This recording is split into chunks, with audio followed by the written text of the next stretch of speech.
Very warm and happy good morning to all of you. Welcome to the cut off show. और आज के video में हम लोग देखेंगे 8 मई के करंट अफेयर के बारे में। और हाँ दोस्तों, आप लोग वीडियो तो देखते हैं लेकिन सब्सक्राइब नहीं करते हैं, तो इसे सब्सक्राइब ज़रूर कर लें और ज़्यादा से ज़्यादा सब्सक्राइब कर लें। और आज के सब्सक्रिप्शन का मैं टारगेट रखता हूँ कि आज मुझे 20 सब्सक्रिप्शन मिल जाएगा, मतलब एक 175 सब्सक्रिप्शन आज तक हो जाएगा। ठीक है दोस्तों, और इसे आप लोग ज़रूर पूरा करें। और एक एक सब्सक्रिप्शन से मुझे बहुत सारी मोटिवेशन मिलती है, तो इसे ज़रूर पूरा करें, सब्सक्राइब करें मेरे चैनल को, ताकि मैं आगे भी इसी तरह वीडियो बना सकूं।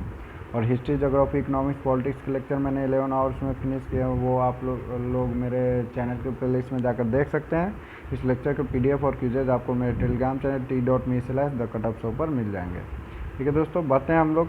पिछले वीडियो में मैंने क्वेश्चन पूछा था कि कौन सी कंपनी ने पार्टनरशिपिंग की थी सीड्स के साथ मिलकर, ताकि कोविड केयर सेंटर का सेटअप किया जा सके, कोविड केयर सेंटर जो है खोला जा सके। तो the correct answer is PepsiCo foundation.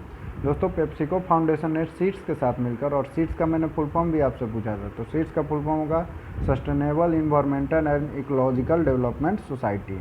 और इसके साथ मिलकर पेप्सिको फाउंडेशन ने कोविड केयर सेंटर खोलने का पार्टनरशिपिंग किया है। और ये एक नॉट फॉर प्रॉफिट होगा, मतलब इससे कुछ प्रॉफिट नहीं लेगा पेप्सिको फाउंडेशन, ये जस्ट एक चैरिटेबल ट्रस्ट के रूप में भी हम लोग देख सकते हैं।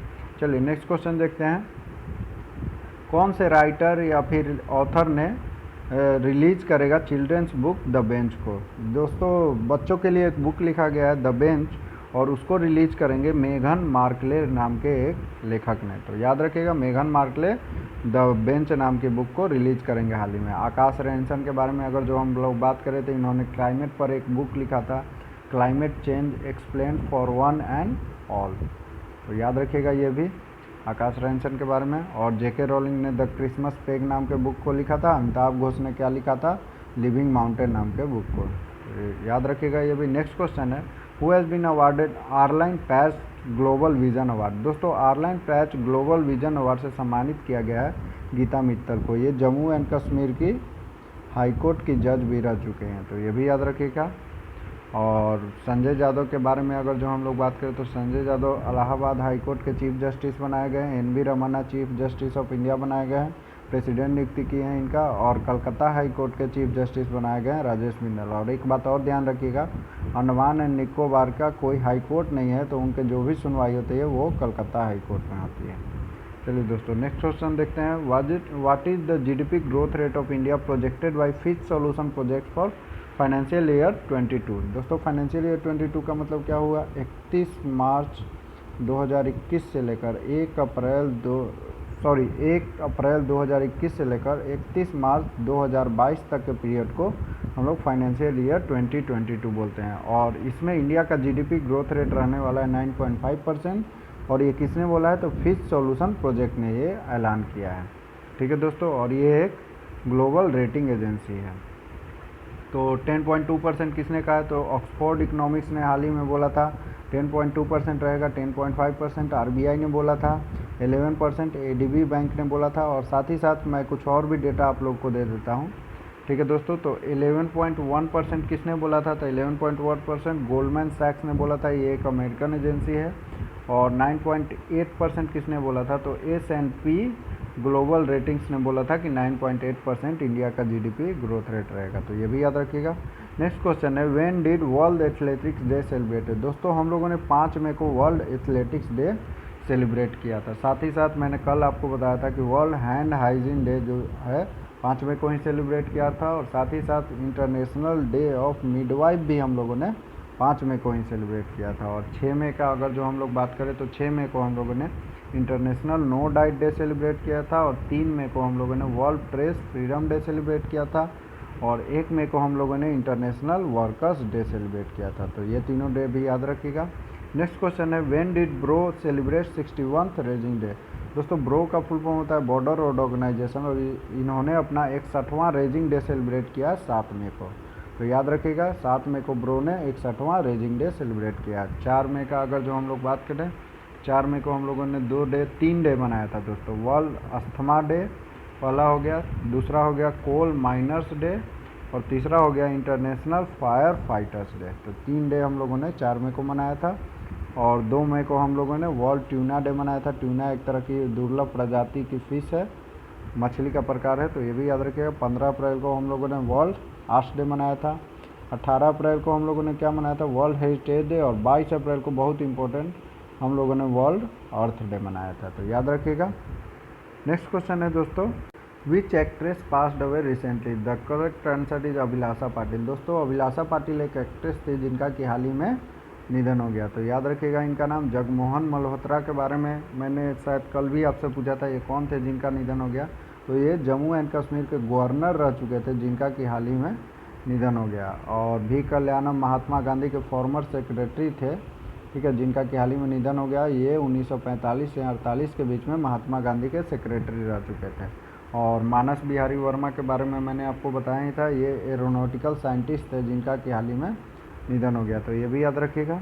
नेक्स्ट क्वेश्चन हम लोग देखते हैं, विच फॉर्मर यूनियन मिनिस्टर एंड राष्ट्रीय लोक दल फाउंडर पास्ड अवे रिसेंटली। राष्ट्रीय लोक दल मतलब RLD जो है एक पार्टी है जिनके कि फाउंडर का हाल ही में निधन हो गया और उनका नाम है अजीत सिंह, तो याद रखिएगा ये एक यूनियन मिनिस्टर भी रह चुके हैं और RLD के फाउंडर तो हैं ही जिनका कि हाल ही में निधन हो गया। किशन गुंगटा के बारे में अगर जो हम लोग बात करें तो ये BCCI सेलेक्टर थे जो कि इंग्लैंड क्रिकेट प्लेयर का सेलेक्ट करते थे, उनका भी हाल ही में निधन हो गया। माइकल कॉलिंस के बारे में मैंने आपको बहुत बार बताया, ये USA के एस्ट्रोनॉट पायलट थे जिनका कि हाल ही में निधन हो गया। और ऑस्कर अवार्डी रह चुके ओलंपिया डुकासिस का भी हाल ही में निधन हो गया, तो ये भी याद रखिएगा। नेक्स्ट क्वेश्चन है, the top oil and gas PSUs of India signed MOU with charitable trust for construction and redevelopment of Shri Badrinath Dham in Uttar Pradesh. दोस्तों बद्रीनाथ धाम जो है उत्तर प्रदेश में, उसका रीडेवलपमेंट करने के लिए जो भी टॉप ऑयल और गैस PSU है, जैसे कि ONGC हो गई, BPCL हो गई और HPCL हो गया, एट्सेट्रा, जो भी टॉप ऑयल और गैस एजेंसी है, उसने समझौता किया श्री बद्रीनाथ उत्थान चैरिटेबल ट्रस्ट के साथ मिलकर कि हम लोग बद्रीनाथ धाम जो है उसका रीडेवलपमेंट करेंगे और फिर से कंस्ट्रक्शन करेंगे, तो याद रखिएगा।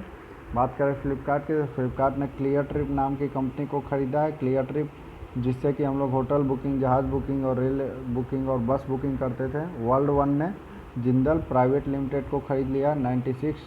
ऑलमोस्ट 97% ऑफ स्टेक जो है जिंदल प्राइवेट लिमिटेड का वर्ल्ड वन के पास है। वर्ल्ड वन जो है अमेरिकन बेस्ड कंपनी है, ये न्यूयॉर्क की एक कंपनी है, तो ये भी याद रखिएगा। नेक्स्ट क्वेश्चन हम लोग देखते हैं, India Australia hold first trilateral dialogue with which country.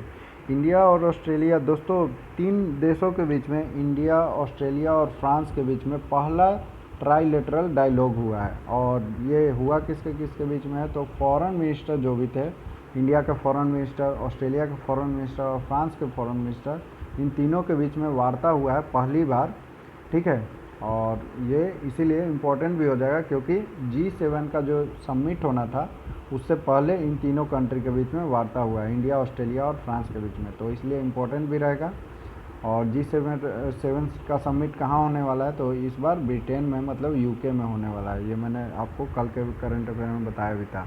वही हम लोग बात कर लेते हैं, तो इंडिया ऑस्ट्रेलिया ने जापान के साथ मिलकर SCRI डील पर साइन किया था जिसका नाम क्या है, सप्लाई चेन रेजिलियंस इनिशिएटिव। इसके तहत क्या होगा कि चाइना पर जो निर्भरता है इंडिया, जापान और ऑस्ट्रेलिया का, उसको कम करने में ये मदद करेगा। और चाइना का अगर जो बात करें तो जहूरोंग नाम के एक मार्स रोवर को इन्होंने लॉन्च किया था जिसके तहत क्या होगा, मार्स पर लाइफ को खोजने में ये मदद करेगा। नेक्स्ट क्वेश्चन है, Rolls Royce science MOU for supporting MT-30 marine engine business with which Indian company. दोस्तों हाल के साथ मिलकर रोल्स रॉयस कंपनी जो है, जो कि एक कार बनाने वाली कंपनी है, वो सपोर्ट करेगा MT-30 मैरीन इंजन बिजनेस के लिए, ठीक है, तो ये याद रखिएगा। नेक्स्ट क्वेश्चन हम लोग देखते हैं, serum institute to invest how much amount of money to expand its vaccine business in UK। दोस्तों हाल ही में न्यूज़ आया था कि सीरम इंस्टीट्यूट ऑफ इंडिया जो है, उसके जो मालिक हैं और उसके मालिक को धमकी मिलने के कारण वो जो है UK में चले गए थे और उन्होंने अनाउंस किया था कि वो जो है अपना बिजनेस को एक्सपैंड करेंगे UK में भी, तो उसके लिए 240 मिलियन पाउंड का वो इन्वेस्टमेंट करने वाले हैं UK में, ताकि वो जो है वैक्सीन जो है डेवलप कर सके UK में भी, तो याद रखिएगा। और 50,000 करोड़ के बारे में अगर जो हम लोग बात करें तो ये RBI ने हेल्थ केयर के लिए लिक्विडिटी रिलीज किया था ताकि कोविड-19 में अगर जो हेल्थ रिलेटेड कोई इशू आया तो उसके लिए लिक्विडिटी जो है बैंक को देगी आरबीआई, तो याद रखिएगा। और 3 करोड़ जो है आईसीआईसीआई बैंक पर जुर्माना लगाया था आरबीआई ने। क्यों लगाया था? क्योंकि इन्वेस्टमेंट पोर्टफोलियो जो था उसका ऑपरेशन और क्लासिफिकेशन में गड़बड़ी पाया गया था, तो याद रखिएगा।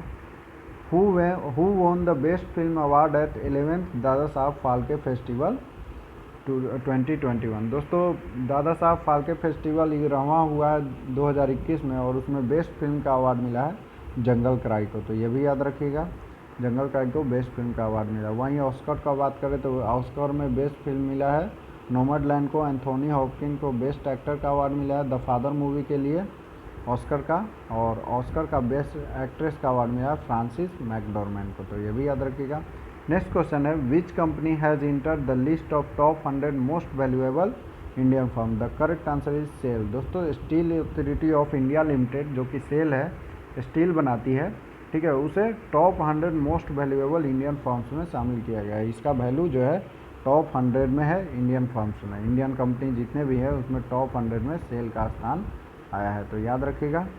और बायजूस और जियो प्लेटफॉर्म के बारे में मैंने आपको बताया था टॉप 10 में है, और कौन से सूची में टॉप 10 में है ये मुझे आप कमेंट बॉक्स में बताएं, ठीक है दोस्तों। नेक्स्ट क्वेश्चन है who is the author of the book Bengal 2021 and election diary. दोस्तों बंगाल 2021 का इलेक्शन इस बार बहुत ज़्यादा इम्पोर्टेंट भी था, क्योंकि हम लोग बहुत सारे हिंसा भी देखते हैं बंगाल 2021 के इलेक्शन में। इनफैक्ट इलेक्शन के बाद भी जो है हिंसा अभी जारी ही है, तो इस कारण इस पर बहुत सारे लोगों ने बुक भी लिखा है। तो एक बुक लिखा है बंगाल 2021 एंड इलेक्शन डायरी, और इसको लिखा है दीप हल्दर ने, तो याद रखिएगा दीप हल्दर ने Bengal 2021 and election diary book को लिखा है। हरिकृष्णा मेहताब का बात करें तो इन्होंने उड़ीसा इतिहास नाम के बुक को लिखा है, जिसको कि लॉन्च किसने किया है? तो जिसको लॉन्च किया है हमारे प्राइम मिनिस्टर नरेंद्र मोदी ने। वहीं हम लोग बात करें राधे श्याम यादव के बारे में, तो इन्होंने एक बुक लिखा था बाला साहब ठाकरे पर। कौन सा बुक था?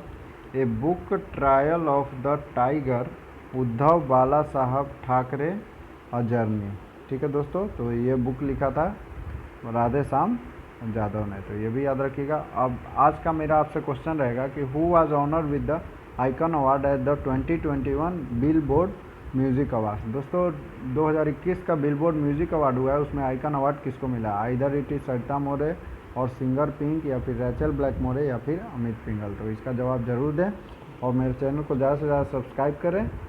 और thank you, have a nice day, stay safe, stay healthy.